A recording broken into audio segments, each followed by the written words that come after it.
মুসলমানদের কাছে এবং বিশ্ব মানবতার কাছে এটা একটা দৃষ্টান্ত হয়ে থাকবে। আমরা সমস্ত মুসলিম বিশ্বের ভাইদেরকে বলবো, ইরানের নেতৃত্বের সাথে থাকুন, এবং আমরা বিশ্বের মানবতাকামী মানুষদেরকে বলবো, এই মানবতাকামী ইরানের পক্ষে থাকুন। আমরা এই যুদ্ধটাকে কখনোই কোনো রেশনাল যুদ্ধ বলবো না, কেননা ইসরায়েল একটা দখলদার বাহিনী। ওই দেশের যেই অংশ তারা নিজেদের বলে দাবি করছে, ওই জায়গাটাই তো তাদের না। তাহলে এইটা তাহলে কীভাবে তাদের যুদ্ধ হতে পারে? আর এটা মানবতার সাথে এটা দানবের একটা যুদ্ধ।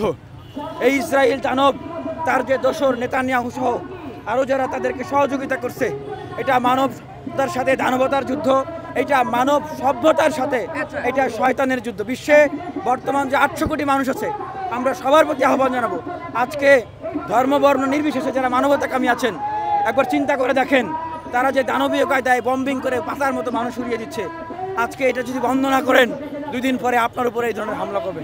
আর আমরা জাতিসংঘের উদ্দেশ্যে বলবো, আমরা জাতিসংঘকে দেখি বিশ্বের বিভিন্ন দেশে যখন এরকম যুদ্ধ বেঁধে দেয়, তখন তাদের মায়া কান্না, তাদের আহা কি কষ্ট কি বেদনা, তারা মনে হয় মাটিতে ঘোরাঘুরি খায়। আজকে ইসরায়েলে এইরকম ট্রাম্প মিলে এইভাবে করে ফিলিস্তিনের আমাদের ভাই বোনদের উপর এইভাবে করে হামলা করছে। মানবতা বিবর্জিত, সভ্যতা বিবর্জিত, সভ্যতার চূড়ান্ত পর্যায়ের লঙ্ঘন করে নৃশংস কায়দায় যে হামলা আক্রমণগুলো করছে, মানুষ মেরে ফেলছে, শিশুদেরকে মেরে ফেলছে, হাসপাতাল বোম মেরে উড়িয়ে দিচ্ছে, স্কুল কলেজ উড়িয়ে দিচ্ছে। জাতিসংঘ কোনো কথা বলে না। আমরা আমেরিকার উদ্দেশ্যে বলতে চাই, আপনারা যে হাতটি তুলে এই যুদ্ধ থামানোর বিষয়ে যে ভেটো দিচ্ছেন, আপনাদের এই কালো হাত, আপনাদের এই নোংরা হাত এই বিশ্ব সভ্যতার ইতিহাসে একটা কালো হাত, একটা জঘন্য নোংরা হাত, মানবতা বিরোধী হাত হিসাবে থাকবে। বাংলাদেশে যে ইসলামিক দলগুলো রয়েছে বা ধর্মপ্রাণ মুসলমানরা রয়েছে, অবশ্যই তারাও জাগবে, তারাও কথা বলছে। আমি বিশ্বাস করি, আশা রাখি যে মানবতার পক্ষে যেই দাঁড়াবে, ধর্মের পক্ষে যারাই দাঁড়াবে, ধর্মীয় দৃষ্টিভঙ্গি থেকে তাদের প্রতি দাঁড়ানো হবে, মানবতার দৃষ্টিভঙ্গি থেকে তাদের প্রতি দাঁড়ানো হবে।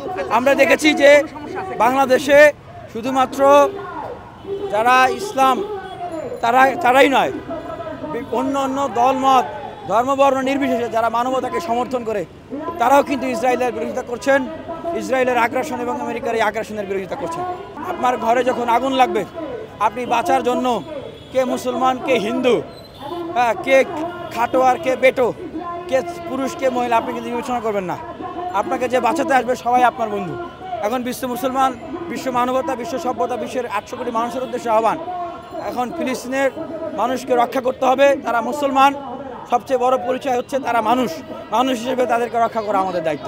মুসলমান বিশ্ব যে চুপ না, এরদোয়ান চুপ নাই, এরদোয়ান তুরস্কের এরদোয়ান আগায় আসছে, কিন্তু মিডল ইস্টে যারা রাজতান্ত্রিক দেশগুলা, বিশেষ করে সৌদি আরব, আরব আমিরাত, ওমান, বাহরাইন, কাতার, কুয়েত, এই দেশগুলো আপনি খেয়াল করবেন যে ইসরায়েল এবং মার্কিন যুক্তরাষ্ট্র ইস্যুতে তারা চুপ থাকে। তো আমার মনে হয় যে এই রাজতান্ত্রিক দেশগুলা স্বাধীন না, তাদের পররাষ্ট্রনীতি মার্কিন যুক্তরাষ্ট্র, ইসরায়েল এবং ব্রিটিশদের আজ্ঞাবহ। এই কারণে এই যে ফিলিস্তিনিদের যে এত 56,000 নারী শিশু সহ মারা গেল, ইসরায়েলে আজকে 12 দিন ধরে হামলা হচ্ছে, তারা নিশ্চুপ। আমি মনে করি এই ইউরোপিয়ান ইউনিয়নের মতো ইসলামিক ইউনিয়ন গঠন করার এখন সময় এসে গেছে। আমি সেটা মনে করি না, কারণ শিয়া সুন্নি বিষয়টা অনেক পুরনো বিষয়, মানুষ এখন অনেক আধুনিক হয়ে গেছে। শিয়া সুন্নি যে এই ব্রিটিশ বা আমেরিকানদের সৃষ্টি, এটা মানুষ এখন বুঝে।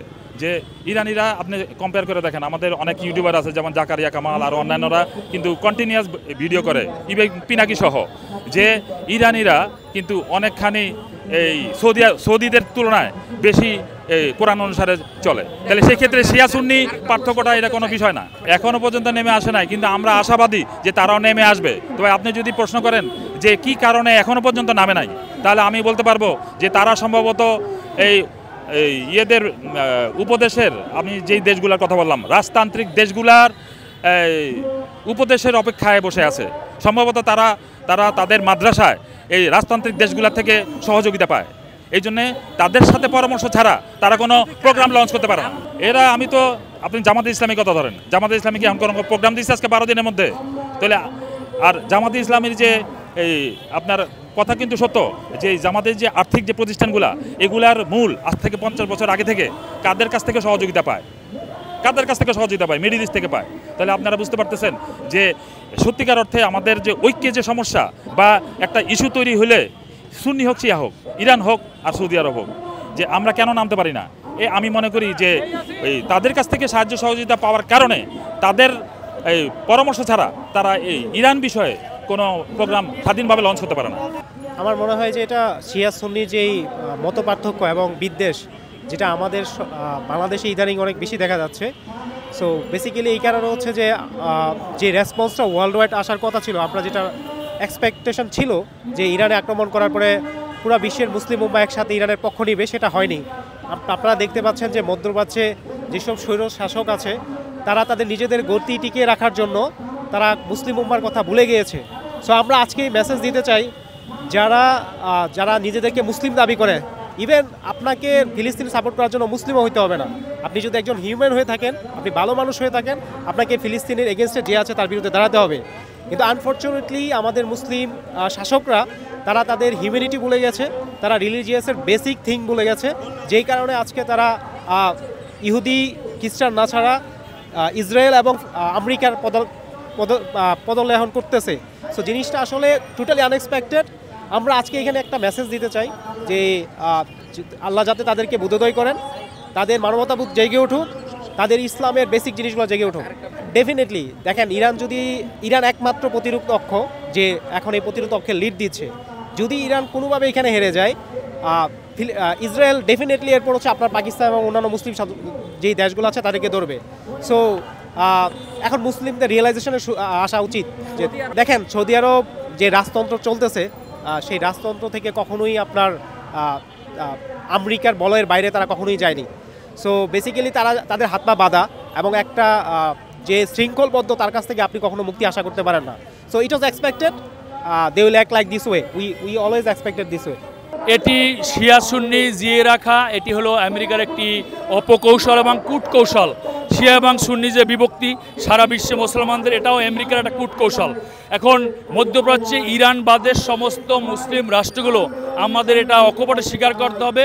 আমরা মনে করি এরা নিজেদের মেরুদণ্ড সোজা নেই, এরা আমেরিকা থেকে অস্ত্র কেনে। আপনি দেখেন আমেরিকার অস্ত্রের শর্ত হলো আমেরিকার মিত্রদের উপর ব্যবহার করতে পারবে না, আর টোটাল মধ্যপ্রাচ্যের শত্রু হলো ইসরায়েল। তাহলে এই অস্ত্র কার উপর ব্যবহার করবে? আর আপনি যে বললেন রাশিয়া চীন হলো আমেরিকার যে অত্যাচার, নির্যাতন এবং স্বৈরশাসন এর বিরুদ্ধে লড়ছে। ইরানের সাথে রাশিয়া চীনের নীতিতে মিল আছে। ইরান যদি পারমাণবিক অস্ত্র না বানাইতে পারে তাহলে ইসরায়েল কেন পারবে? আমেরিকা যদি জানতে চায় ইরানের পারমাণবিক অস্ত্র সম্পর্কে, ইরানেরও অধিকার আছে পেন্টাগনে কয়টা পারমাণবিক আসছে, কি অস্ত্র আছে এটা জানার অধিকার আমাদেরও আছে। সুতরাং আমরা মনে করি ইরান একটি সুন্দর কাজ করেছে এবং রাতের গভীরে নেতানিয়াহু যে কাপুরুষোচিত কাজ করেছে এটার সূক্ষ্ম জবাব এবং সুন্দর জবাব সারা বিশ্বের, not only Muslim, all over the world, সারা বিশ্বের মানবতাবাদী মানুষের পক্ষ থেকে ইরান এই কাজ করছে এবং ইরানকে জিততে হবে, ইরানকে উইন করতে হবে। ইরান হেরে গেলে মুসলমান হারবে না, ইরান হেরে গেলে সমস্ত বিশ্বের মানবতাবাদী মানুষ হেরে যাবে, সমস্ত বিশ্বের মজলুম মানুষ হেরে যাবে, বিশ্বের সিভিলাইজেশন ধ্বংস হয়ে যাবে। আমরা মনে করি এজন্য এই যুদ্ধে ইরানকে জিততে হবে এবং মধ্যপ্রাচ্যে যদি শুভবুদ্ধি উদয় হয় তাদের অবশ্যই উচিত যে ইরানকে সহযোগিতা করা, ইরানকে সাহায্য করা। দেখুন এটা আসলে ওনরা যে কেন নামতেছে না এটা হলো ওনরা ভালো বলতে পারবেন, তবে প্রত্যেকেরই আমি যতটুকু জেনেছি প্রত্যেকেরই ওনাদের বক্তব্য বা এই সবাইরই ইরানের পক্ষে সাপোর্ট আছে। এই মুহূর্তে শিয়া সুন্নি ভেদাভেদ এটা কেউ আসলে কাউন্ট করছে না এবং আশা করছি যে সবাই পক্ষে আছে, সবাই থাকবে। সারা বিশ্বের মুসলমান এক হয়ে গেছে। আপনি দেখেন সৌদি আরব সহ অন্যান্য উপসাগরীয় দেশগুলোও কিন্তু ইরানের সাথে আলোচনা শুরু করেছে এবং তারা তাদের ভুল বুঝতে শুরু করেছে। এজন্য শিয়া সুন্নির কোনো অবকাশ নেই, আমরা সবাই এক হয়, একই কাতারে ইরানের পক্ষে আছি, থাকবো ইনশাল্লাহ।